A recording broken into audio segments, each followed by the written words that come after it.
And now for something completely different. This is another entry into the Lost Classics of the 90s, started by my good friend JC over at the Flipside Vinyl Community. So head on over to his channel. A lot of people have been doing these responses. I'm going to come at you today with something completely different, a different genre than I think anybody has shown, and I'm showing country today. I'm a huge country fan. But I like traditional country, and I also I stopped probably listening to country in the 90s, and then it started to lose me. But I feel like in the 90s, late 80s, 90s, it still sounded like country music. And one artist that definitely sounded like country music and got his start, his debut album came out in 1991, is Marty Brown. And this is the album High and Dry.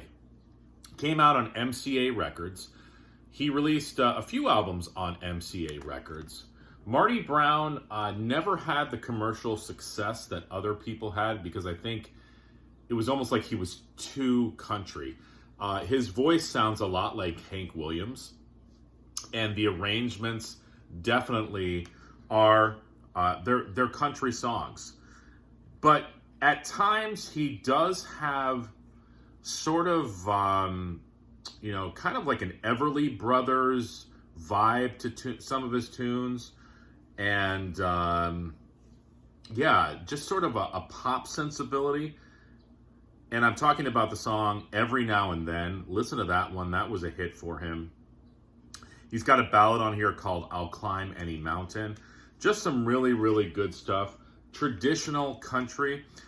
He ended up appearing on a season of America's Got Talent. And I guess he made it to the semifinals. But this is a cool CD. Here's a picture of Marty right here. So if you watched America's Got Talent back in the day, you would have seen him on there. He was a little bit older at the time. But I would definitely suggest if you like traditional country music with vocals very much like Hank Williams, and even some songs with kind of an Everly Brothers vibe, pop vibe to them, you're definitely going to dig Marty Brown. And this, of course, was his debut from 1991 called High and Dry. So, JC, thank you for getting me to dig this album out again. I think I'm going to pop it in the CD player in the car today. All right, everyone, head over to JC's channel.